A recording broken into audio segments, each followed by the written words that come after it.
Hola, ¿cómo están? Muy buenas tardes. En vivo y en directo le damos la bienvenida a Puntos de Vista por Canal TVU. A esta hora nos reunimos como siempre para conversar de los diversos temas que están marcando la actualidad en nuestro país.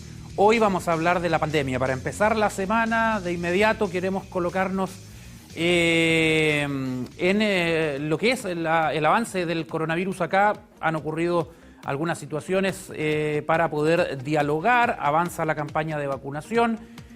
Hay una leve baja, dijo el Ceremi hoy en la conferencia regional. Hay una leve baja de casos. Pero fíjese que es tan leve que no va a permitir bajar aún la cuarentena. Así que lo más probable es que estemos toda esta semana encerrados en fase 1, acá todavía en el Gran Concepción, pero aparece una pequeña luz de esperanza. ¿Qué dirán nuestros invitados de esto? Bueno, lo vamos a conversar junto con otras temáticas que tienen que ver con las proyecciones y con el ámbito de la salud. Hoy en la compañía de Gabriela Flores, presidenta de la Confusam. Gabriela, ¿cómo te va? Muy buenas tardes. Hola, buenas tardes. Atenta acá para que conversemos de la realidad que estamos teniendo los funcionarios de la atención primaria, donde hoy empezamos un proceso de movilización. Así es. Sí. Por esta sobreexplotación que estamos teniendo a nivel de país. Sí, nos va a aportar el punto de vista de lo que pasa día a día con los funcionarios de la salud, con este agotamiento, con este estrés. Ya siempre interesante escuchar a los gremios que, en este caso, la Confusam, están advirtiendo movilizaciones. Y nos acompaña un hombre conocido de la casa, doctor en matemáticas, Camilo Mejías, de IBRING, donde se dedican a hacer proyecciones de la curva del coronavirus. Camilo, bienvenido. Muchas gracias, Francisco, por la invitación. Aquí atento a poder ayudarlo a responder las dudas que los datos nos pueden ayudar a visualizar un poquito más allá. Voy a comenzar por ti, Camilo. Ya hoy tuvimos 675 nuevos casos de COVID en la región del Biobío. El Ceremi habla de una leve baja, pero que todavía no es suficiente para levantar la cuarentena. ¿Qué te parece a ti esa cifra de hoy y si realmente constituye una pequeña baja en las cifras que nos pueda hacer ver en los próximos días quizás un avance de fase, o todavía es muy pronto para eso? Sí, efectivamente hay una baja, cuesta poderlo ver cuando nosotros vemos los gráficos de los casos diarios. Voy a ocupar mi teléfono para esto. Cuando vemos los casos diarios vemos que hubo una subida muy alta, ¿verdad? Entonces estamos hablando siempre ahora ya en 700, 900 casos, lo cual es raro para lo cual estamos acostumbrados. Pero si vemos la tasa de incidencia que nos dice la cantidad de personas contagiadas por cada 100.000 habitantes, ahí podemos ver que la curva empieza como a pegar un freno, subió muy fuerte en marzo, y a finales de marzo ya empieza a pegar un freno y empieza a haber una baja. No la vamos a ver en los casos, ni tampoco la vamos a ver en las camas UCI. Y recordemos que cada vez que hay una alza muy fuerte de contagio, 1 hasta 2 semanas después vamos a ver una alza muy fuerte en las camas UCI. Entonces ahora el problema lo vamos a ver en los hospitales, que va a seguir cada vez más fuerte, pero va a haber una pequeña baja en la cantidad de contagiados. Entonces es una mezcla. Nuevos contagios van a estar bajando porque la tasa de incidencia ya está bajando, o sea, como la cantidad de virus que tenemos en la región se está yendo hacia otros lugares, que eso es Santiago, Valparaíso y Rancagua, que ahí va a estar muy fuerte en las próximas semanas, pero muy fuerte, y aquí lo que vamos a ver va a ser un problema dentro de los hospitales. ¿Y cómo ves el panorama país? Hemos tenido entre 6.000 y 9.000 casos en los últimos días. Sí. No, Francisco, el panorama país es muy complejo. Esto nosotros lo anticipamos y recuerdo los primeros días de marzo hablando con ustedes, que durante marzo lo que veíamos era que la gente regresaba a sus ciudades grandes. Biobío tenía la particularidad de que tenía ciudades turísticas y ciudades grandes industriales, entonces tuvimos una subida muy fuerte en marzo que se iba a frenar por la misma cuarentena y por un poco por una curva natural al finales de marzo. Fue mucho más fuerte de lo que veíamos, porque también ya se habla que tenemos muchas cepas, algunas cepas más virulentas, entonces se comportan diferentes. Pero eso iba a hacer de que en abril fuera muy fuerte en las ciudades que cuesta moverlas, como Santiago, como Valparaíso. Entonces, todo abril va a ser subiendo fuerte en la zona central, y vamos a ver cómo esto se va hacia después la zona del norte de Chile, en la zona minera, que está muy vinculada con la región metropolitana. Entonces, lamentablemente, se vienen días muy grises a nivel de país. La región sí está saliendo, pero a nivel de país no. Vamos a hablar de eso también, lo vamos a ir desgranando en el análisis más adelante. Gabriela Flores, a ver, antes de empezar a hablar de la problemática puntual que afecta a los funcionarios agrupados en la Confusam, ¿qué le parece en general este panorama como región? Hoy con 675 nuevos casos, pero el jueves la cifra se dispara, hoy tenemos un 6% de disponibilidad de camas UCI, lo cual es preocupante igual. Desde la Confusam, ¿en qué momento estamos en la pandemia en la región del Biobío? Acá en la región del Biobío estamos todavía, tal como lo dice Camilo, ahí nomás. Hay que tener mucho cuidado, ¿ya?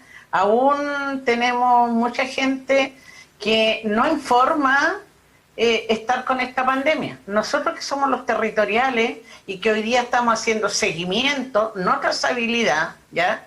Porque la verdad ha habido una descoordinación y más ahora que la Subsecretaría de Salud Pública establece que las seremías van a ser los encargados, cuando es un trabajo territorial de la APS.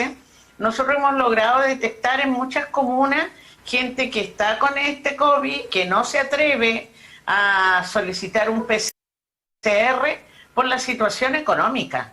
Mucha gente no manifiesta estar contagiado porque tiene que salir a trabajar, porque tiene que mantener una familia. Y esto nos ha provocado, tal como manifiesta Camilo, que hayamos tenido una cantidad de contagios la semana pasada bastante alta y que hoy día, si bien es cierto, podemos haber disminuido levemente, pero creo que no tenemos que confiarnos demasiado, porque la verdad, hoy día lo que falta hacer mucho es trazabilidad. El testeo, la trazabilidad, el aislamiento, cosa que no se está haciendo como debería ser, no porque no se quiera hacer desde la atención primaria, porque además acá hay una descoordinación para hacer el trabajo territorial que nosotros estamos haciendo día a día. Sí, Gabriela, hoy tuvieron una conferencia los altos dirigentes de la Confusam, sabemos que están en alerta, que están preocupados. ¿Cuáles son los puntos, justamente los temas que más les preocupan en la actualidad y que los podría llevar a movilizarse? Bueno, mira, nosotros hoy día, por mandato de una asamblea que tuvimos el viernes, donde participan los dirigentes de todo el país, se nos ordenó al Directorio Nacional ya decir a la comunidad la situación que estamos viviendo. Hoy día tenemos una sobreexplotación, la atención primaria, la primera línea. Estamos con la vacunación, que es la primera, segunda dosis, la vacuna antigripal, sarampión y todas las vacunas que competen y que administran la atención primaria, ¿ya?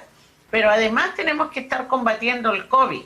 Además, nosotros no hemos dejado de hacer nuestro trabajo. Estamos con la telemedicina, estamos llegando a los territorios, entregando fármacos, entregando alimentos, no dejando de descuidar a la población adulto mayor, los cuidados paliativos. Pero la denuncia que hoy día estamos haciendo, y se lo hemos dicho al ministro en varias oportunidades, que cómo es posible que hoy día estén presionando los servicios de salud a las comunas y a los empleadores, y esto a nosotros, cumplir metas, cumplir indicadores ya, cumplir programación. Ya, ¿eso les parece una presión indebida, una cosa que no tiene lógica en el momento que estamos viviendo? Claro, por supuesto que sí, porque tenemos que abocarnos a esta pandemia. Y además, otra cosa que denunciamos, hoy día nos falta aproximadamente un refuerzo de recursos humanos de un 40%. Estamos los mismos. Mucha gente nuestra ni siquiera ha podido hacer uso de vacaciones desde el año pasado. Y además le hemos planteado, y hoy día ya emplazamos al Ministerio y al Gobierno, queremos que nos transparenten los dineros que llegan a las diferentes comunas por esta pandemia. Porque la verdad se ha detectado en muchos lugares que los dineros que han llegado, que no son suficientes, porque también en eso reclaman los alcaldes, la verdad no se está contratando el personal que la Confusam ha reclamado, ¿ya? Y estos dineros se están ocupando en otras actividades que tienen que ver con la pandemia, pero no ya, lo que bien, nosotros Gabriela. estamos... Sí. Sí.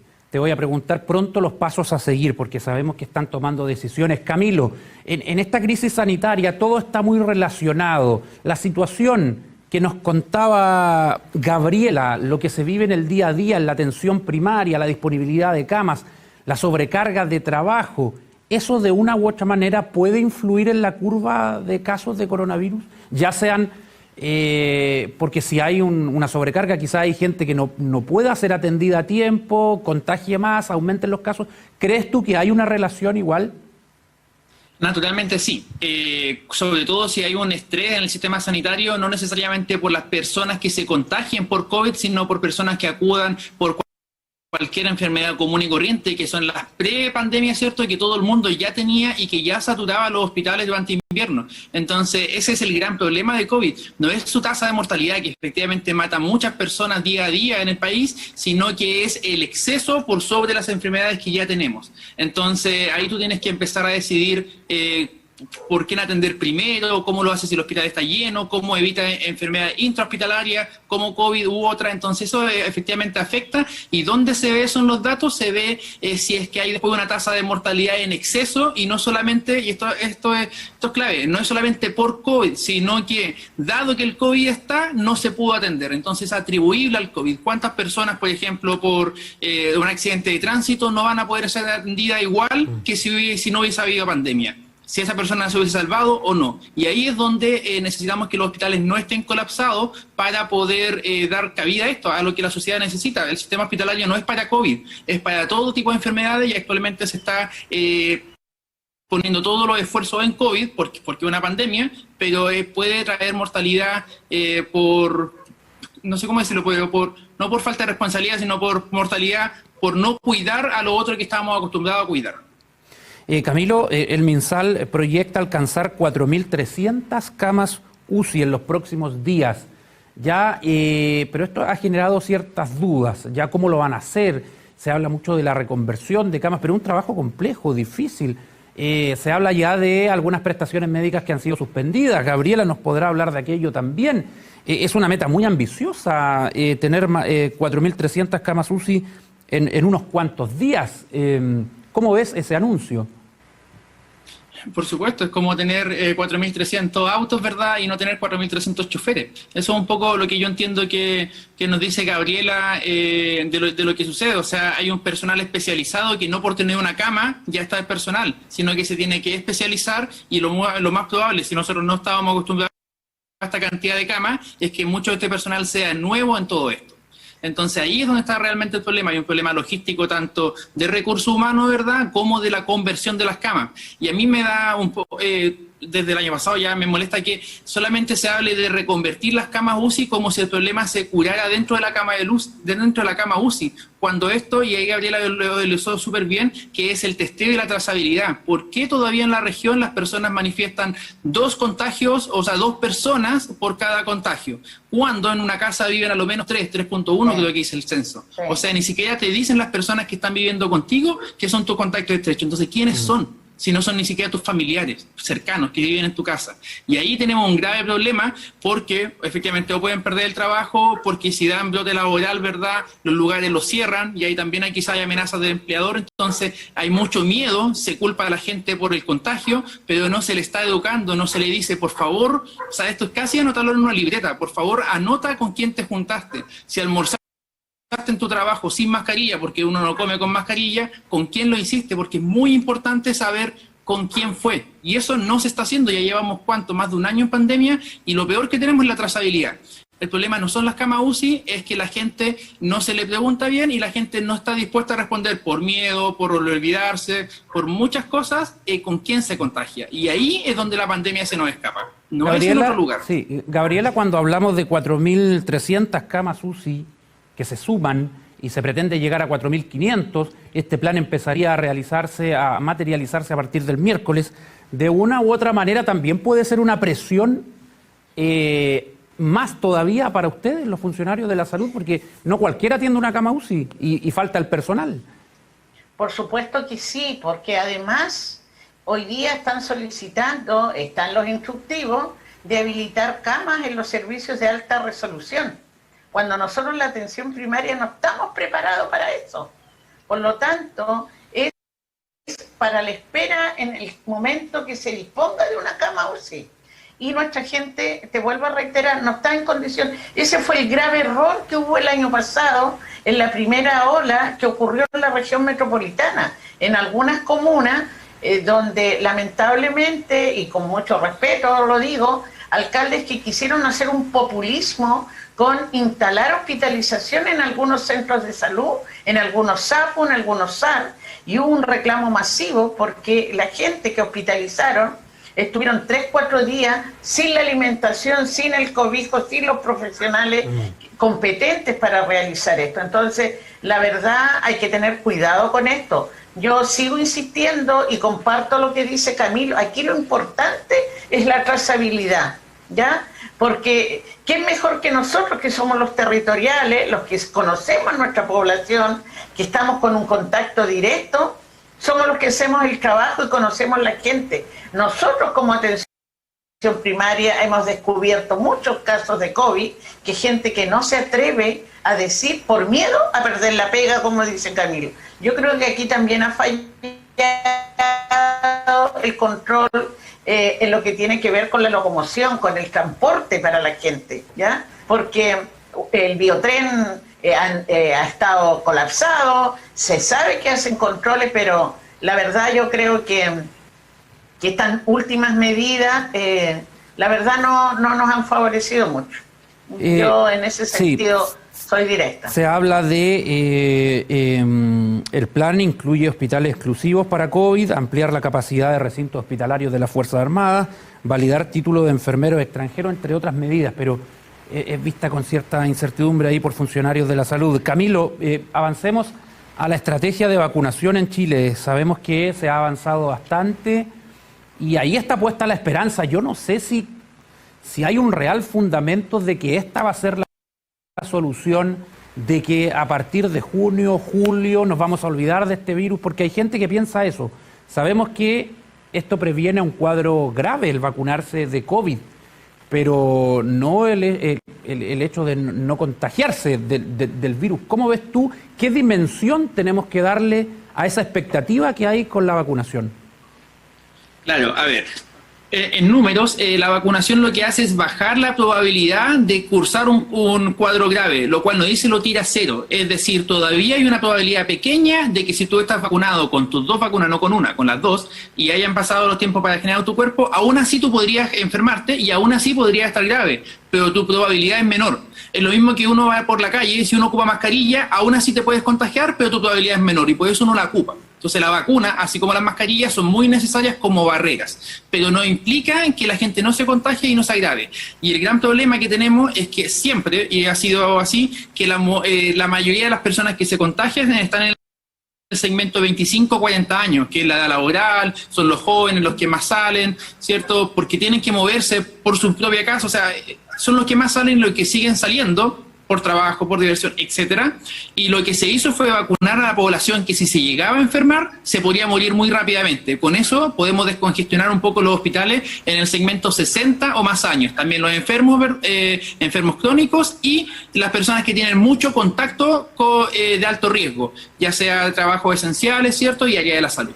Eso están vacunados para poder evitar la mortalidad, pero no para bajar el virus. Lo que estamos haciendo es bajar la mortalidad. Esperamos que en 2 o 3 meses el porcentaje de muertes sea menor que antes. Pero si el porcentaje, voy a poner un ejemplo, el porcentaje de muerte antes era el 2%, de 100 se mueren 2, pero ya ahora va a ser el 1%, la mitad. Pero si nos enfermamos 500, ahora se van a morir 5.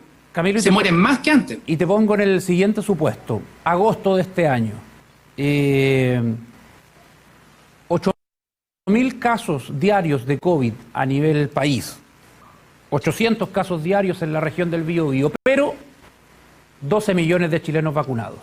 ¿Vamos a tener cuarentena y todas estas cosas nuevamente? Eso es lo que muy pocos se atreven a contestar. ¿Qué pasa con las medidas restrictivas cuando ya se logre la denominada inmunidad de rebaño? Claro, mira, pocos se atreven a contestar porque efectivamente si es que no levantan las cuarentenas, levantan las fronteras del país. Y tenemos muy cerca, y todos los vuelos internacionales casi que pasan por Brasil, y Brasil, lo decía bien en una columna el domingo que leí, es un hoyo negro. Hay muchas cepas nuevas que están apareciendo en Brasil que las vacunas no están siendo buenas para combatir. En Sudáfrica, que también tiene mucha conexión con Brasil, vuelos directos a Sudáfrica, también hay otra cepa que AstraZeneca no funciona. Entonces, si es que abrimos la frontera y tenemos toda la irrigación, la inmunidad no se logra, porque lo vamos a lograr con las cepas que ya conocemos en Chile, con las cuales ya estamos vacunados, pero perfectamente puede entrar una nueva cepa que haga que esto parta foja cero. Entonces, todos estos modelos, uno lo puede hablar de inmunidad de rebaño con 12 millones, como bien dices tú, pero bajo el supuesto de que el país está completamente aislado. Y eso en una comunidad internacional globalizada es imposible. Esto puede ir cambiando, y no porque la población en su mayoría, se habla de 15 millones de chilenos estén vacunados, nos vamos a olvidar del plan paso a paso, de las fases, no tiene nada que ver al parecer, o sea, habría que evaluarlo en su momento. Esto, Francisco, tiene que ser exactamente igual, y este ejemplo lo hemos dicho hartas veces, como el sistema de alerta preventiva de mareas, que si te dice que hay una marea muy alta, no te acerques a la costa, y así tú evitas de ir a Caleta Lenga, ciertos otros lugares, porque podría potencialmente venir una ola y arrastrarte al mar. Así también debería ser. Entonces el paso a paso debería mantenerse. Vamos a estar quizás en fases mucho más cercanas a la 3, a la 4, pero va a tener que mantenerse, porque van a haber zonas que van a nuevamente explotar y hay que contenerlas rápidamente.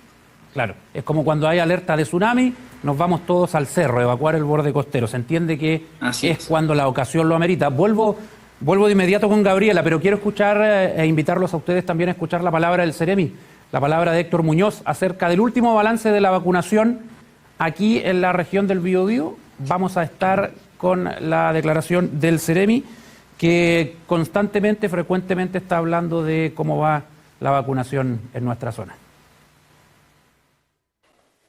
Bueno, tanto la vacuna de Sinovac como la de Pfizer son vacunas seguras, son vacunas efectivas para evitar contagios y también para disminuir enfermedades graves por coronavirus. Y respecto al balance de vacunación en la región del Biobío, hasta la fecha hemos alcanzado 680.000 personas vacunadas con primera dosis y 440.000 con la segunda dosis de Sinovac y Pfizer.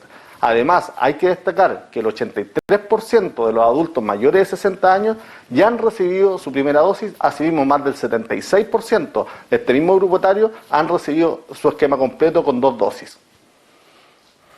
Ahí estaba el balance del Ceremi y a la vez sosteniendo que las vacunas son seguras, con información nacional e internacional que surge y que van poniendo ahí en tela de juicio la efectividad de las vacunas. Bueno, las vacunas claramente, más allá del porcentaje de inmunidad, sirven, y el llamado es que hay que vacunarse. ¿Cómo ve este avance en la vacunación, Gabriela Flores? Bueno, ha sido un gran avance de un trabajo que están realizando los funcionarios de la atención primaria. Yo comparto lo que señala el Ceremi, ¿ya? Al cual tengo que destacar, ha hecho un trabajo de coordinación, al menos con nosotros como organización, ante algunas dificultades que han habido. Pero yo sigo insistiendo, esta sobrecarga laboral que están teniendo los trabajadores con esta vacunación masiva, ¿ya? Nosotros lo que solicitamos es mayor recurso humano, que vaya en apoyo de los lugares donde está esta vacunación. Sí, porque han habido reclamos, Gabriela, de largas filas de espera que antes no se veía, pero como ahora el personal tiene que repartirse para la vacunación contra la influenza, lo del COVID, en fin.